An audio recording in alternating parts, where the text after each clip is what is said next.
اس طرح شروع سے میرے ذمہ سے۔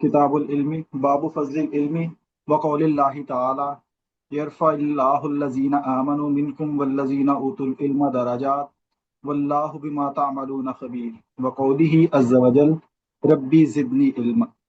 باب من سئل علما وهو مشتغل في حديث فاتم الحديث ثم أجاب السائل بسند متصل منا إلى الإمام الحافظ أبي عبد الله محمد بن إسماعيل بن إبراهيم وابن المغيرة بن بردزبة الجوفي البخاري رحمه الله تعالى قال حدثنا محمد بن سنان قال حدثنا فليح تحويل وحدثني إبراهيم بن المنذر قال حدثنا محمد بن فليح قال حدثني أبي قال حدثني هلال بن علي عن عطاء بن يسار عن أبي هريرة قال بينما النبي صلى الله عليه وآله وسلم في مجلس يحدث القوم جاءه أعرابي فقال متى الساعة فمضى رسول الله صلى الله عليه وآله وسلم يحدث فقال بعض القوم سمع ما قال فكره ما قال